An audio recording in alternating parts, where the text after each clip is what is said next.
বন্ধুরা, আজকে আমি চিকেন রান্না করব। তো সেই জন্য প্রথমে আমি মাংসটা মাখিয়ে নেব। তো টক দই দিলাম, হলুদ গুঁড়ো আর পরিমাণ মতো নুন দিয়েছি। তো এবার আমি কিছুটা পেঁয়াজ কেটে রেখেছিলাম দিয়ে দিলাম। এবার খুব ভালো করে মাংসটা মাখিয়ে আমি খানিকক্ষণ রেখে দেবো ঢাকা দিয়ে ভালো করে।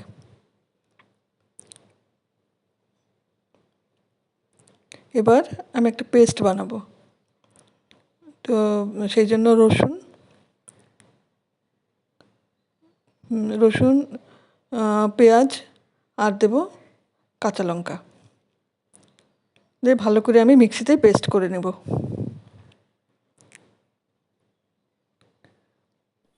এবার আমি ফ্রাইং প্যানে তেল দিয়ে দিলাম একটু বেশি করে পরিমাণ মতো, দিয়ে আমি আলুগুলো প্রথমে ভেজে নেব।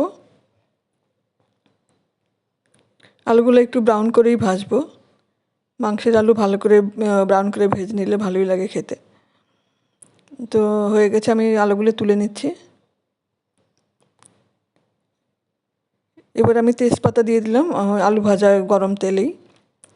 দিয়ে এবার আমি দিয়ে দিব আমি যে পেস্ট করে রেখেছিলাম সেই মশলার পেস্টটা আমি দিয়ে দিলাম। আর দিয়ে দিব কিছুটা আদা বাটা।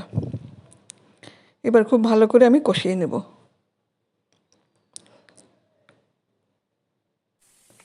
বেশ ভালো করে কষানো হয়ে গেছে, তেল ছেড়ে এসছে মশলা থেকে। এবার আমি দিয়ে দিব মাখিয়ে রাখা মাংসটাও আমি এবার মশলার সঙ্গে খুব ভালো করে কষাবো। আমি একটু ঢাকা দিয়ে দিয়ে কষাবো, তাহলে বেশ নরম হবে মাংসটা ভালো।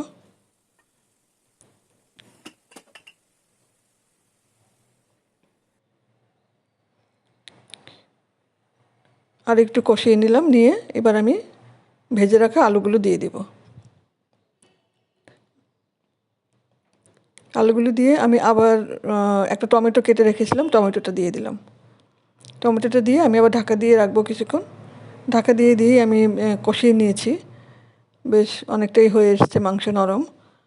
তো এবার আমি দিয়ে দেব পরিমাণ মতো গরম জল। জলটা অবশ্যই তোমরা তোমাদের মতো দেবে, যে যেরকম গ্রেভি রাখতে চাও সেরকমই দেবে। তো আমি ঢাকা দিয়ে রাখলাম পুরোপুরি আলুটা আর মাংসটা নরম হওয়া পর্যন্ত। হয়ে গেছে মাংস, বেশ নরম হয়ে গেছে। তো এবার আমি গরম মশলা গুঁড়ো দিয়ে দিব, দিয়ে আমি খানিকক্ষণ অল্প সময় ঢাকা দিয়ে রেখে দেব, গ্যাসটা অফ করে দিয়ে।